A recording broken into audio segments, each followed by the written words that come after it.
É o seguinte: em culto religioso promovido na Câmara dos Deputados, o presidente Jair Bolsonaro afirmou nessa quarta-feira que indicará a uma das vagas do Supremo Tribunal Federal um nome terrivelmente evangélico. Tem aí? Pode soltar. Nós somos terrivelmente cristãos.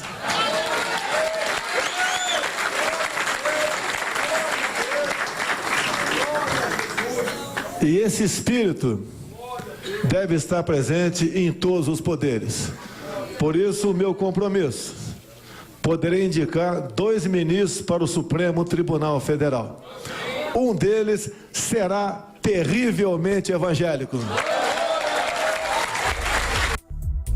A indicação de ministros do Supremo é uma atribuição do presidente da República, que depois precisa ser aprovada pelo Senado em sabatina, como eu estava lembrando durante a entrevista aqui com o senador Oriovisto Guimarães do Podemos. O primeiro-ministro do STF que deve deixar a corte é o decano Celso de Mello, que completa 75 anos, a idade de aposentadoria obrigatória, em novembro de 2020. A segunda vaga no Supremo deve ficar disponível com a aposentadoria de Marco Aurélio Mello em julho de 2021. Bolsonaro chegou a dizer nesse ano que havia reservado uma das vagas a Sérgio Moro, ex-juiz da Lava Jato, que deixou a magistratura para se tornar ministro da Justiça do governo. Depois, o presidente negou haver qualquer acordo e disse apenas buscar alguém com o perfil dele. Tem muitas águas ainda para rolar até o momento da escolha para o Supremo Tribunal Federal, Augusto, mas já é pelo menos a segunda vez que o Bolsonaro enfatiza a religião evangélica como sendo a característica, o perfil de ministro que ele está procurando. A gente sabe muito bem que o eleitorado evangélico votou em peso no Jair Bolsonaro, houve uma disputa dos outros candidatos por esse eleitorado também, mas ele conseguiu absorver mais votos na sua votação expressiva que resultou na eleição. E eu repito, eu critiquei da primeira vez e critico de novo, nada contra que haja um ministro evangélico, mas simplesmente ficar enfatizando que vai nomeá-lo por causa disso é mais jogar para torcida, para o eleitorado evangélico, do que se ater às atribuições que o ministro do Supremo Tribunal precisa ter para se tornar ministro, que não é exatamente a religião, seja ela qual for, né? Porque assim, se o Lula dissesse que preciso colocar um ministro terrivelmente, e aí cita qualquer religião, terrivelmente espírita, por exemplo, certamente muitas pessoas criticariam isso também. E é a mesma coisa, não é por simpatia ou antipatia por qualquer religião específica. É porque eu acho que o que precisa ser valorizado em algum juiz, em algum magistrado para ser nomeado para o Supremo Tribunal Federal são as suas características de se ater à Constituição do país, de lutar pela preservação da Constituição, sem aquele ativismo judicial que a gente conhece nos padrões do atual Supremo, que manipula as leis de acordo com os seus interesses políticos. Então, essa é a minha visão, Augusto. Eu concordo inteiramente com ela. O Supremo funcionou muito bem nos tempos em que eram seguidas à risca aí as recomendações, digamos assim, as imposições, mais que isso, da Constituição. Um ministro do Supremo precisa ter notável saber, alguns usam notável saber jurídico e reputação ilibada. Alguns ministros não têm nem uma coisa nem outra, ou vários, do Supremo atual. É por isso que a imagem é tão ruim. Mas o Supremo já teve boas composições, o time da toga, como se chama agora, já foi muito bom. Agora, eram outros tempos, né? Eu lembro sempre aqui o exemplo dado pelo notável Heráclito Fontoura Sobral Pinto, um advogado que brilhou, né?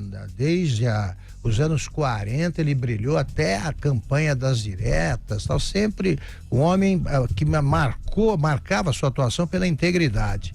Ele foi convidado para ocupar uma vaga no Supremo pelo Juscelino Kubitschek. Ele disse: olha, eu não posso aceitar, até gostaria, mas eu não posso aceitar porque eu sou teu advogado, fui teu advogado, e aí poderiam misturar as coisas achando que era um prêmio pelo meu trabalho. Não é mais assim. Agora, o evangélico, a opção religiosa do indicado não figura entre as normas constitucionais.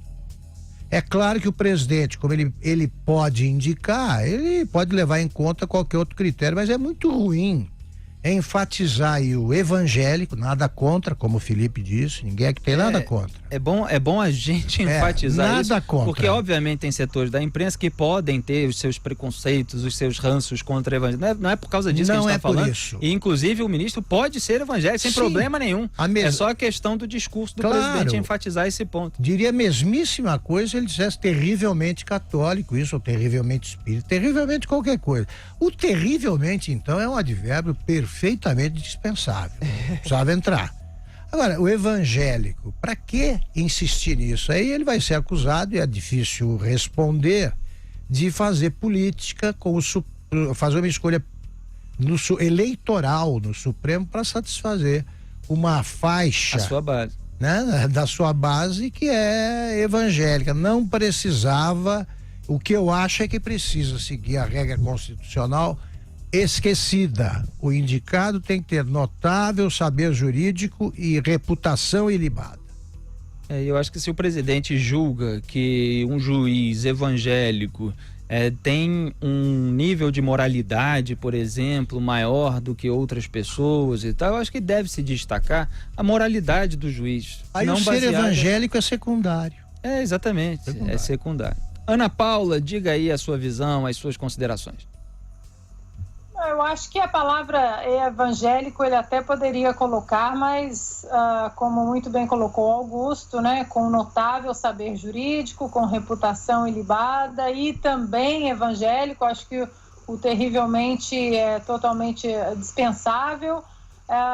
Aqui nos Estados Unidos, Trump também foi eleito por uma grande margem de evangélicos, na casa dos 80% em 2016. É bem conhecido que tanto aqui nos Estados Unidos como no Brasil, o grupo evangélico, eles votam, né, em blocos, né? E os evangélicos daqui votaram no Trump justamente por uma possível indicação, aliás, por uma indicação que aconteceu a um juiz da Suprema Corte, já que Antonin Scalia faleceu no último governo de Barack Obama e aquela vaga ficou aberta. Então ele nomeou Neil Gorsuch, mas os evangélicos votaram em Trump principalmente por isso, para ter um juiz conservador na Suprema Corte, que faria ali o 5-4 da balança. Hoje os evangélicos e os cristãos aqui nos Estados Unidos são muito gratos a Trump, porque o Trump já colocou outro juiz lá, o Brett Kavanaugh, e a gente entende isso, né, que existe uma posição ideológica desses grupos, mas eu acho que antes dessa posição ideológica, a gente tem que salientar como foi aqui, por exemplo, o Trump fez nas duas indicações, que eram juízes com notável saber jurídico, constitucionalistas, originalistas, como o Antonin Scalia, que falecido, que era um grande norte ali na Suprema Corte americana, e nada demais ser cristão, evangélico, católico, mas eu acho que nesse ponto tem que ser um adjetivo ou uma posição secundária. É sabido de todos aqui a posição dos juízes conservadores da Suprema Corte americana, mas antes de serem conservadores, eles são extremamente originalistas e fiéis ali à balança da Constituição. Exatamente, e foi um aspecto de muito peso também na eleição do Donald Trump nos Estados Unidos, em todo o debate público que precedeu a votação. A questão é muito parecida com o caso do Jair Bolsonaro, teve até mais repercussão esse ponto nos Estados Unidos do que aqui no Brasil, de que haveria 2 vagas para a Suprema Corte americana e caso a Hillary Clinton fosse eleita, haveria um desequilíbrio para a esquerda da Suprema Corte americana, e isso pesou muito também para que muitas pessoas votassem no Donald Trump para impedir aquele desequilíbrio a favor da esquerda. E ele, de fato, colocou ali juízes que não são ligados com a militância esquerdista, como há vários no Supremo Tribunal Federal do Brasil.